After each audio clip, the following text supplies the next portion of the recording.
What you doing? Did you find something?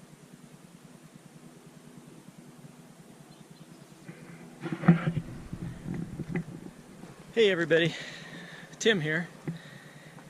This channel, Crazy Uncle Tim, I've been posting a lot of videos as I've had time to edit of my recumbent trike ride from 2016, a few years ago. I thought I'd bring you up to date, and I'll continue to post more videos from that ride as I edit them.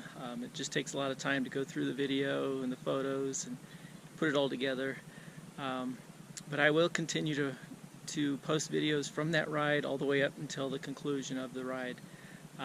But I'm currently back in Arizona. I'm in Prescott, Arizona, at my family's cabin, and I have been working on a new vehicle. And if you've seen some of my other videos, I had a four-wheel drive Chevy van. I've gotten rid of that. It's got a new home, and I got a new vehicle right here. This is a 1985 Ford F350 XL, four-wheel drive, 1 ton, and it has an ambulance body. It's a former sheriff's posse, a Jeep posse, search and rescue command center. So they used it to go out whenever they had to go out on a search or a rescue, and they had like a desk inside, lots of radios and computers. It was just their headquarters. So anyway, their headquarters out in the field. Anyway, I am about ready to go to Overland Expo West 2019 in Flagstaff, and I thought I would show you the vehicle, how I've got it set up right now for the expo. Of course, I just got it, so there's going to be a lot of changes later on as we go along, as I convert this into a off-road, overland, off-grid type camping vehicle. It is in good shape. It only has about 49,000 miles on it. And I'll just show you what the outside is and then the inside. First, the cab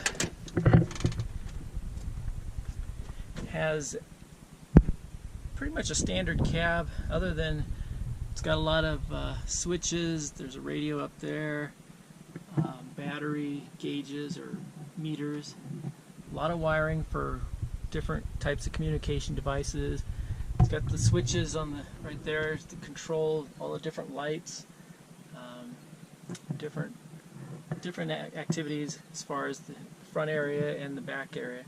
It has dual batteries under the hood, so you can switch between either battery or use both of them, or turn the battery system off so that no power comes back to any of the rest of the vehicle or the cab.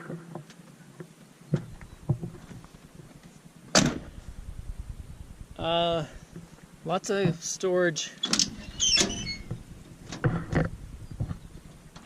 This big box on the side here, I'm just basically right now using it for all my tools, supplies, and just items that I need to work on the vehicle as we go along. I'm still trying to figure out all the boxes where I want to put stuff. This one right now has just got the levelers, some bungee cords, an axe, a shovel, a tarp. Not sure, this might eventually just be where I put a lot of camping gear.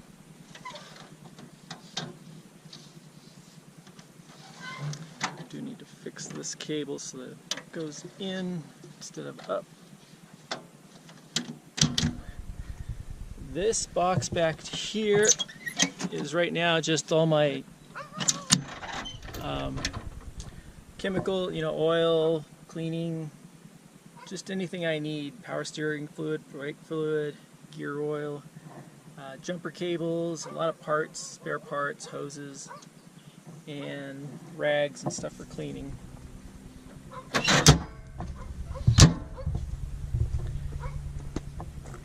right here in this box, it is a long storage box that goes deep inside there. For now I'm using it to hold the ramp for the motorcycle, tie downs for the motorcycle, a hitch, and then this is a step up. It slides into the receiver hitch that you can use as a step to get into the back of the vehicle.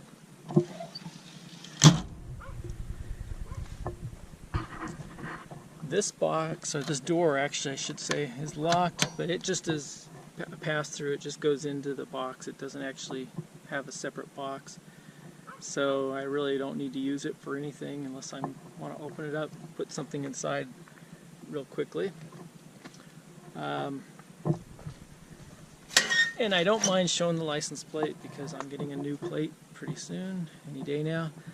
It does have a hitch that I will slide my motorcycle ramp or cargo carrier onto and carry my little bike.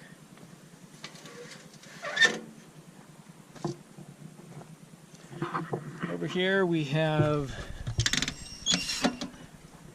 a battery compartment, or I'm using it as a battery compartment to hold a battery that's hooked up to a solar panel on the roof. Eventually I'll have more batteries, more solar panels, more capabilities.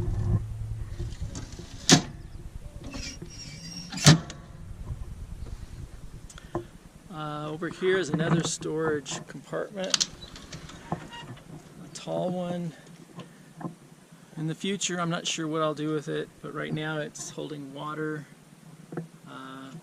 security, first aid stuff, and then I can put clothes or other things in this top part.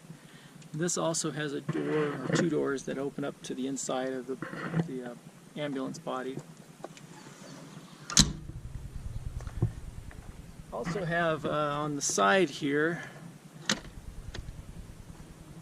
a desk. I guess you'd call it a desk. When this vehicle is used for search and rescue, they use this to put maps and items on when they're working outside. It's got hookups for computer, speakers for the radios.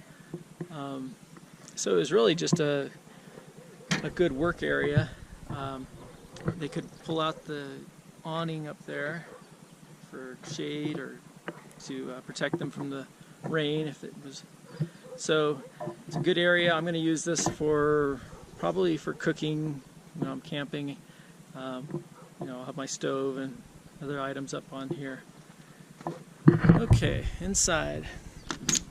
And this, of course, is not how the final, it's going to be the final when I'm done with the vehicle. This is just how I've got it set up right now for my trip in a few days up to Overland Expo. I just have a chair and a table in here. There's some black curtains I'm going to mount to cover up the windows for at night or for privacy. I eventually will have a mount outside for the spare tire. And then along this wall I'll have a bed that'll fold down. And then underneath it I'll be able to put a lot of storage containers. There's a lot of wires that they left in here that go to different radio systems. They had a whole row up here, a shelf up here with different radios, and then a desk along this wall with computers, and somebody could sit inside here. Lots of different storage up there. One will probably have books, one will have, or a couple of them will have food, cooking stuff. One back there, right now I've got cameras in. Just a lot of area for putting things. When I go to the expo in a couple days, I'll probably just put the mat down and a sleeping bag and just sleep on the bottom here, since I won't have the bed completed by then. This section here, again, has a lot of electrical communication stuff in here. I could use it eventually as, maybe put a little stove in here or a sink. Just an area to cook if I'm indoors. These panels all back here have different electrical items. I've got switches for the back area here. This what they call the front area cab. The back area is comm, communications, I guess. They have it set up where some of these switches or outlets are hooked up to solar. Some of them are hooked up to the batteries, the vehicle's dual battery system. And then they also have it hooked up where you can just plug a power cord if you want to get shore power into the vehicle and use that. They left, like I said, a lot of stuff. This is a Motorola, I'm not even sure what it goes to, some sort of radio system. For now, on this trip coming up, I'm just going to have water there and then water inside here, a cooler. There's the pass-through to walk between the cab and back here. Eventually I'm going to pull this out, put in a newer air conditioning and heating unit that's not reliant on the engine, you know, the heater or the you know, the hot water, the antifreeze flowing through it to heat up things, or the compressor from the engine for the air conditioner. I'll just have a different separate unit that'll be all electric. I will also eventually pull all this carpeting out and put maybe like a wood floor or a rubber type floor. I haven't decided on that yet. Same with all the lights and speakers. I don't know if I'll keep a lot of that. But this is the setup for now, and this is the kind of a project. Eventually I'll have it all set up where I can just get out and live in it for long periods of time and just, you know, go out in the woods or the desert and have fun and travel. But this is my project, and I just thought I'd share it with you. I'll see a lot of you at Overland Expo in Flagstaff this coming weekend, and I hope to get a lot of great ideas while I'm there as well. Take care.